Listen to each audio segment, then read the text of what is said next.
प्रिय छात्रों नमस्कार। आरबीएम क्लासेज में आपका स्वागत है। आज हम इस वीडियो में देखेंगे रैखिक समीकरण को हल करने की जो प्रतिस्थापन विधि होती है उससे हम रैखिक समीकरण को कैसे हल करते हैं। इससे पहले वाली वीडियो में हमने ग्राफीय विधि से समीकरण को हल करना सीखा था, तो यदि आप उस वीडियो को नहीं देखे हैं तो उसको देख लीजिए। और अब हम प्रतिस्थापन विधि देखेंगे। इसके बाद तीसरा वाला जो वीडियो आएगा उसमें हम विलोपन विधि देखेंगे और चौथा वाला देखेंगे वज्र गुणन विधि। इन चारों वीडियो को अगर आप देख लेते हैं तो चारों विधियों में से कोई भी विधि अगर पेपर में आ गया तो नहीं छूटेगा और ये विस्तृत उत्तरीय प्रश्न आएगा, इसको आप समझिए।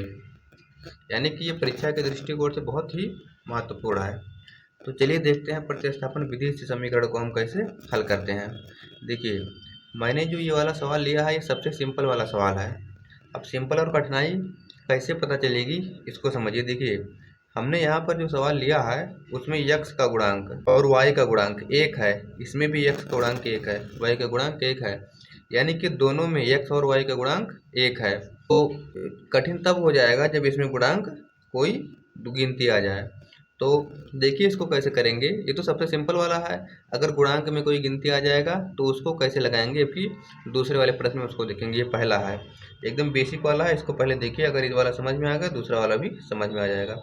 इससे आप देखिए कैसे इसको लगाते हैं। तो दो समीकरण दिया रहेगा, पहले को समीकरण 1 मान लेंगे और दूसरे को समीकरण नंबर 2 मान लेंगे।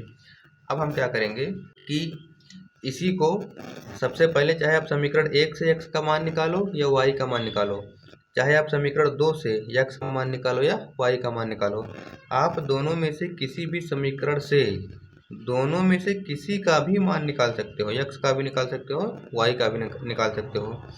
ये मान निकालते समय आप प्रश्न को देखना कि किसका मान निकालेंगे।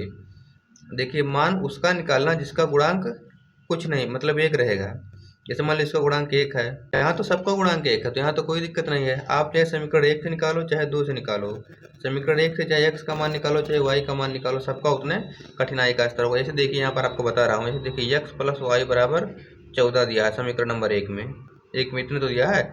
अगर आप x का मान निकालते हो तो y प्लस में है, उधर जाएगा तो माइनस में हो जाएगा, 14 माइनस y हो जाएगा। तो ये मिल गया, जो मान मिलेगा उसे समीकरण 3 मान लेंगे। x का मान निकाले, एक ही लाइन में निकल गया। अगर हम यहाँ से y का मान निकालते तो y बराबर कितना हो जाएगा, y रोक लेते, ये उधर चला जाते, हो जाता 14 माइनस x हो जाता, तब भी एक ही लाइन में निकल जाता। ऐसे आप समीकरण 2 से भी निकाल सकते हो। जैसे मान लो 2 लिखते, x माइनस वाई बराबर 4 लिखा है, तो x का मान अगर निकालते तो y को उधर भेजते तो 4 प्लस y हो जाता, इधर माइनस उधर जाएगा प्लस हो जाएगा। या समीकरण जो 2 है उसमें आप y का मान निकालते तो y का मान निकालने के लिए x को उधर भेज देते, या मान लो कि y को इधर ले आते 4 को उधर कर देते, तो x माइनस 4 और ये माइनस y इधर प्लस हो जाएगा, तो y बराबर कितना हो गया, x माइनस 4 हो गया। तो देखिए आप इस सवाल में हम चारों चीज़ निकाल करके बता दिए। समीकरण 1 से x और y का मान निकाल दिए, समीकरण 2 से x और y का मान निकाल दिए। तो ऐसे आप उसका मान निकालना जिसमें गुणांक 1 होगा। जैसे मान लेते हैं अगर इस प्रकार से कोई सवाल होता है, ऐसे मान लेते हैं x प्लस 2y बराबर 4 लिखा होता, x प्लस 2y बराबर 4 लिखा होता, इस प्रकार से होता, तब क्या करते। तो देखिए आप यहाँ पर x निकालते कि y निकालते, यहाँ पर हम x का मान निकालेंगे, क्योंकि x का मान निकालने के लिए 2 सिर्फ उधर भेज देना है। तो 4 माइनस इधर प्लस उधर जाएगा, 2y हो जाएगा, तो निकल गया मान। समीकरण नंबर इसको 3 मान लेंगे। लेकिन अगर मान लो यहाँ से हम y का मान निकालना चाहते, y का मान, तो पहले x को इधर लाते, तो देखो 2y बराबर 4 माइनस x हो गया। क्या y का मान निकला? अभी नहीं निकला, अभी 2 बच गया, तो 2 को इधर लाना पड़ेगा, तो y बराबर 4 माइनस x बटा 2। अब जा करके निकला तो, लेकिन तो क्या हो गया, ये बटा में आ गया। अब इस y का मान हमें समीकरण में रखना रहेगा। तो देखिए ये वाला सहज है कि ये वाला सहज है, मतलब आसान तो ये वाला है ना, क्योंकि इसमें बटा में नहीं है, इसमें बटा में आ गया। तो हमेशा याद रखना कि मान उसका निकालना जिसका गुणांक 1 होगा। लेकिन जब प्रश्न में किसी का गुणांक 1 नहीं रहेगा, मतलब सब में कोई ना कोई गिनती दिया रहेगा, तो आपको निकालना पड़ेगा और बटा में आएगा, तो आप लगाना उसको पूरा करके। लेकिन अगर गुणांक 1 है तो उसी को निकालना, उससे सवाल थोड़ा सा आसान हो जाएगा। तो चलिए अब हम इसको स्टार्ट करते हैं, कैसे इसको हम लगाएंगे। तो देखिए सबसे पहले लिखेंगे हम समीकरण 1 से, समीकरण 1 से लिखो, चाहे 2 से वही आंसर आएगा, मैंने आपको बता दिया अभी। तो इसको ऐसे उधार लेना है, x प्लस वाई बराबर कितना, 14 आ गया। यहाँ से x का मान निकाल लेते हैं, तो कितना हो जाएगा, इधर प्लस उधर गया तो माइनस हो जाएगा, 14 माइनस वाई हो जाएगा। समीकरण नंबर इसको 3 मान लेना है। जहाँ पर x या y का मान मिला रहेगा उसे समीकरण नंबर 3 मान लेना है। अब देखो अब क्या करना है, हमने यहाँ पर x का मान समीकरण 1 से तो निकाला है, तो हम x का मान समीकरण 2 में रखेंगे। जिस समीकरण से आप निकालोगे उसमें नहीं रखना है, जिससे नहीं निकालोगे उसमें रखना है। अगर 1 से मान निकाले हो तो 2 में रखेंगे, 2 से मान निकालते तो 1 में रखेंगे। तो इसमें हमने 1 से निकाला था, इसलिए हम किस में रखेंगे, 2 में। तो यहाँ पर लिखेंगे हम x का मान समीकरण 2 में रखने पर, x का मान समीकरण 2 में रखने पर, तो जहाँ x है समीकरण 2 में वहाँ कितना रख देंगे हम, 14 माइनस वाई। तो देखिए यहाँ पर x है तो हो जाएगा 14 माइनस वाई, और ये पहले से माइनस वाई है, ये वाला माइनस वाई, और बराबर कितना है, ये 4 है। तो देखिए अब क्या करेंगे, अब इसको हल कर लेना है। देखिए अक्षर वाला अक्षर से जुड़ेगा या घटेगा, अब गिनती वाला गिनती से, तो गिनती वाला इधर लाना पड़ेगा, तो ये प्लस में इधर जाएगा माइनस में हो जाएगा, और ये माइनस वाई ये जुड़ जाएगा। समान चिन्ह होता है जुड़ जाता है और वही चिन्ह लगता है, तो माइनस 2y और 4 माइनस 14 हो जाएगा, 4 माइनस 14।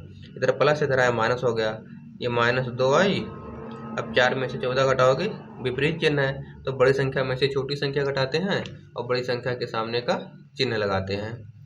तो 14 में से 10 जाएगा, 14 में से 4 जाएगा, 14 में से 4 जाएगा, 10 बचेगा, और चिन्ह बड़ी संख्या के सामने का, बड़ा कौन है, बड़ा तो 14, इसलिए यहाँ पर क्या लगाएंगे हम, माइनस लगाएंगे। देखिए उसके बाद अब यहाँ से y का मान निकालेंगे, तो y बराबर कितना हो जाएगा, इसको इधर लाएंगे, ये इधर सटा है तो इधर आएगा, सटा मानी गुणा होता है, इधर आएगा तो भाग में हो जाएगा, तो ये माइनस 10 बटा माइनस 2 हो जाएगा। माइनस से माइनस कट जाएगा, 2 एक नम 2, 2 पंचे 10, तो y बराबर कितना आ गया, 5 आ गया। तो y का मान 5 प्राप्त हो गया। यहाँ पर देखिए इसको माइनस मत समझना, ये y से सटा हुआ है, गुणा में है, y से माइनस में नहीं है कि उधर जाएगा प्लस में हो जाएगा, सटा है गुणा है। यहाँ अगर कोई चिन्ह होता तब माइनस में माना जाता, सटा है तो गुणा माना जाता है। अब ये जो y का मान मिला है, आप इसको समीकरण नंबर 3 में रखिए। इसे चाहे आप समीकरण 1 में रखोगे, चाहे 2 में रखोगे, चाहे 3 में रखोगे, सब में वही आंसर आएगा।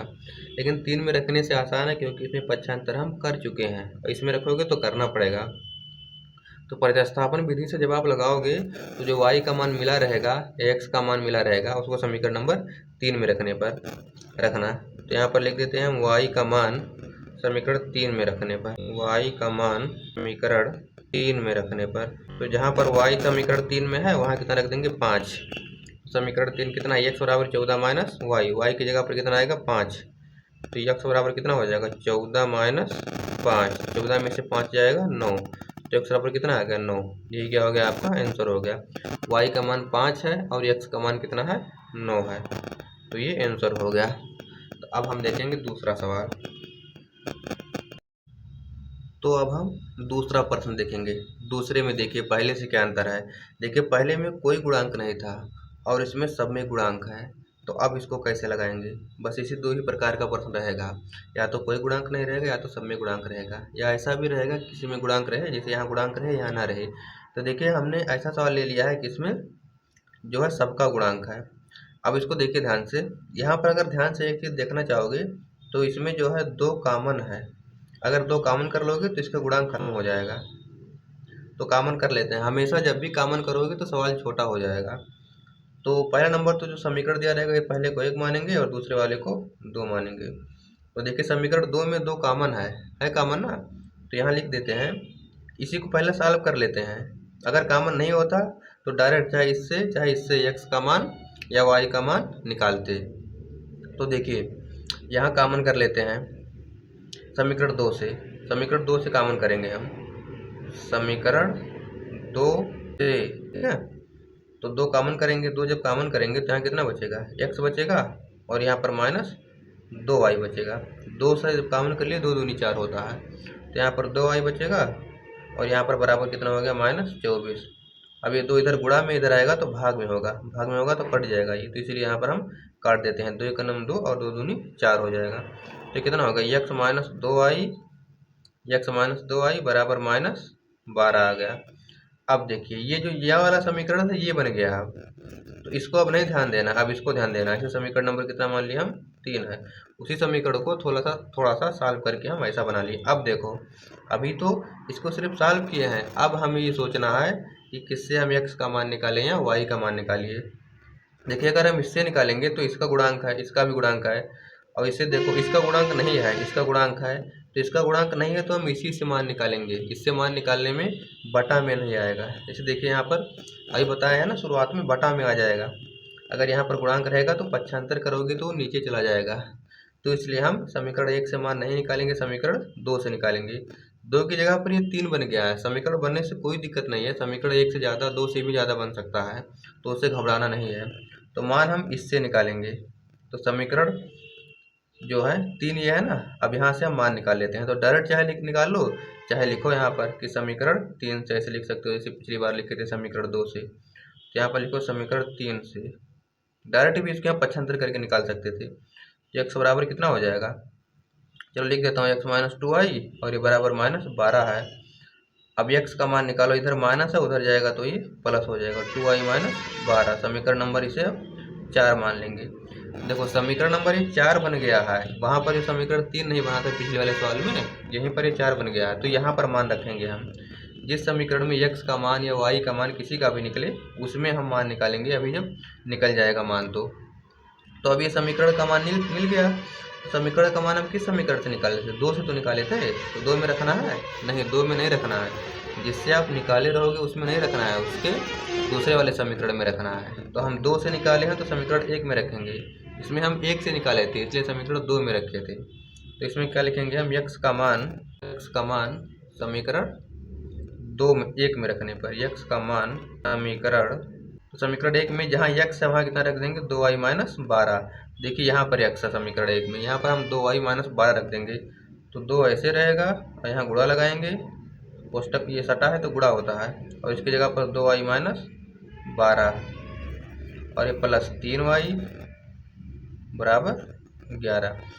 ये कोष्टक लगाना पड़ेगा, कोष्टक नहीं लगाओगे तो 2 का गुणा सिर्फ इसी से माना जाएगा। तो इसलिए यहाँ पर क्या करेंगे, कोष्टक हम लगाएंगे। अब इसको सॉल्व कर लेंगे और y का मान निकालेंगे। फिर जो y का मान मिला रहेगा समीकरण नंबर 4 में रख देंगे। देखिए गुणा करना है, दोनों में गुणा है, 2 दूनी 4y और 12 का 2 से 12 दूनी 24 और ये प्लस 3y बराबर 11। 2 का गुणा सिर्फ यहीं तक है, 3 में नहीं है। तो देखो 4y और 3y, y से y जुड़ जाएगा 7y, और इधर माइनस है उधर जाएगा ये प्लस हो जाएगा, 24 प्लस 11 हो जाएगा। गिनती वाले इकट्ठा कर लेते हैं, अक्षर वाले इकट्ठा कर लेते हैं। ये गिनती इधर लाए हैं, अक्षर जोड़ लिए हैं। तो 7y 24 और 11 कितना हो जाएगा, 24 11 हो जाएगा 35, 4 1 5 2 और 1 3, 35 हो गया। अब y बराबर कितना हो जाएगा, 35 बटा 7 हो जाएगा। तो 7 1 9 7, 7 5 35, तो y बराबर 5 आ गया। तो y बराबर जो ये 5 आ गया, इसको हम कहाँ रखेंगे, अब समीकरण नंबर 4 में रखेंगे। तो यहाँ लिख दो y का मान समीकरण 4 में रखने पर बस आंसर आ जाएगा। तो y का मान समीकरण 4 में रखने पर, तो जहाँ y है वहाँ पर कितना रख देंगे हम, 5। तो x बराबर कितना हो जाएगा, 2 गुणे 5 और ये माइनस 12। तो x बराबर 2 पंचे 10 और ये माइनस 12। तो 10 में से 12 जाएगा, ये हो जाएगा -2। बड़ी में से छोटी घटाएंगे और बड़ी संख्या के सामने का चिन्ह लगाएंगे, जब विपरीत चिन्ह होता है तो हो जाएगा -2। तो ये क्या हो गया, आपका आंसर हो गया। तो देखिए आपको 2 सवाल बता दिए। अब इसके बाद अभी एक सवाल आपको और बताऊंगा, जब उसमें बटा में कोई गिनती आ जाए, बस 3 ही प्रकार का रहेगा, तो उसको भी आपको बता देता हूँ। तो देखिए ये तीसरा सवाल है आपके, हमने इसमें इस प्रकार से सवाल ले लिया कि सबका गुणांक कोई ना कोई गिनती है और कोई कॉमन भी नहीं है, यानी कि इसमें जब हम मान निकालेंगे तो वो बटा में आएगा। तो ये तीसरा टाइप है, इसके बाद अब कोई टाइप नहीं रहेगा। तो अगर आप ये तीनों देख लिए, तीनों सवाल, तो आपको ये आसानी से समझ में आ जाएगा और आगे का कोई भी कितना भी कठिन क्यों ना आ जाए, आप उसको आसानी से लगा लोगे। तो देखिए 2 समीकरण दिया रहेगा, पहले को समीकरण नंबर 1 और दूसरे को समीकरण नंबर 2। अब इसमें देखिए चाहे समीकरण 1 से मान निकालो चाहे 2 से निकालो, उतना ही कठिनाई रहेगा। देखो यहाँ पर गुणांक है, यहाँ भी गुणांक है, यहाँ भी है, यहाँ भी है। तो किससे निकाल दें? तो छोटा जो दिखाई पड़े उसी से निकाल लो। चलो ये छोटा दिखाई पड़ रहा है, हम इसी से निकाल लेते हैं। तो यहाँ पर जिससे निकालना है उसी को लिखोगे। समीकरण 2 से निकाल रहे हैं तो लिखेंगे हम समीकरण 2 से। समीकरण 2 को ऐसे उतार लो, 6x माइनस 5y और ये बराबर माइनस 3। तो x का मान निकालेंगे हम, y का भी मान निकाल सकते हो, तब भी वही आंसर आएगा। चलो इसमें y का मान निकाल देता हूँ। तो y का मान निकालने के लिए इसको इधर लाना पड़ेगा, इसको इधर लाना पड़ेगा, इसको उधर कर देते हैं। ये हो जाएगा 6x और ये माइनस इधर गया तो प्लस हो जाएगा और ये बराबर कितना हो गया? 5y हो गया। अब इसको आगे इसको पीछे लिख लेते हैं। तो हो जाएगा 5y बराबर 6x प्लस 3 हो जाएगा ये। अब y निकालना है, y के बगल में भी 5 है तो 5 को पक्षांतर करेंगे। इधर सटा है तो गुणा है, इधर पक्षांतर करोगे तो गुणा वाला भाग में हो जाएगा। 6x प्लस 3/5 हो गया। समीकरण नंबर यही 3 हो गया। अभी जब x का मान निकलेगा तो समीकरण नंबर 3 में रख देंगे हम। तो y का मान समीकरण 1 से निकाले कि 2 से? 2 से निकाले हैं। जब 2 से निकाले हैं तो 1 में रखोगे और जब 1 से निकाले रहोगे तो 2 में रखेंगे। तो यहाँ पर क्या लिखेंगे हम? y का मान समीकरण 1 में रखने पर, तो जहाँ y है समीकरण 1 में वहाँ पर 6x प्लस 3/5 रख देंगे। तो 11x ऐसे रहेगा, 11x माइनस 9 और ये कूड़ा लगाएंगे और कोष्टक में लिखेंगे 6x प्लस 3/5 बराबर कितना है? -4। इतना कर दिया। अब इसी को सॉल्व करके हमें x का मान निकाल लेना है। जो x का मान आएगा उसी को समीकरण नंबर 3 यहाँ पर रख देंगे, फिर आंसर हो जाएगा। तो देखिए 11x ऐसे रहेगा। पहले इसको देख लेना कटेगा कि नहीं। अगर नहीं कटेगा तो गुणा करना पड़ेगा। क्या कटेगा? 5 से 9। नहीं कटेगा तो गुणा करना पड़ेगा। गुणा सीधा होता है। 9 का 6 से 9 6 54 हो जाएगा। ये 54x और इसका इधर भी गुणा होगा, लेकिन यहाँ चिन्ह सहित गुणा होता है। माइनस का प्लस से माइनस प्लस माइनस हो जाएगा। 9 त्रिक 27 हो जाएगा यहाँ पर और बटा कितना? 5 हो जाएगा। बटा सिर्फ इतने का 5 हुआ, पूरे का नहीं हुआ है। और ये बराबर -4। अब देखो, अब हमें पूरे का बटा करने के लिए इसको तिरछा गुणा करना पड़ेगा। इसका इधर गुणा करना पड़ेगा। तो इसका जब इधर गुणा करेंगे तो 11 का 5 से 11 × 5 = 55x हो जाएगा यहाँ पर 55x और ये हो जाएगा -54x और ये -27। अभी कितना हो गया? पूरे का बटा हो गया। ये कितना? 5 हो गया और ये बराबर कितना? -4 हो गया। अब 5 चौका इधर लेंगे, इधर भाग में इधर आएगा, गुणा में हो जाएगा। तो ये देखो, ये 55x में से 54x जाएगा, एक x बचेगा, खाली x बचेगा। तो ये x -27 हो जाएगा और ये कितना हो जाएगा? 5 चौके -20 हो जाएगा। ये 5 गुणे -4 हो जाएगा। उसके बाद देखो, अब इधर माइनस इधर जाएगा तो प्लस हो जाएगा। तो x बराबर ये 5 चौके -20 हो जाएगा और ये प्लस हो जाएगा 27। 27 में से 20 घटाएंगे 7 आ जाएगा। x बराबर कितना आ गया? 7 आ गया। अब यही x का मान कहाँ रख देंगे हम? समीकरण नंबर 3 में। तो यहीं लिख देते हैं बगल में। x का मान समीकरण 3 में रखने पर, x का मान समीकरण 3 में रखने पर, जहाँ समीकरण 3 है उसी में x की जगह पर 7 रख देंगे। तो यहीं पर तो x यहाँ 7 रख देंगे। ये हो जाएगा y बराबर 6 × 7 प्लस 3/5। तो y बराबर कितना हो जाएगा? 6 से 42 हो जाएगा, 42 और 3 45 हो जाएगा, 45/5। तो 5 से काट दो, 5 × 9 5 5 9 45। तो y बराबर कितना आ गया? 9 आ गया। यही क्या हो गया? आपका आंसर हो गया।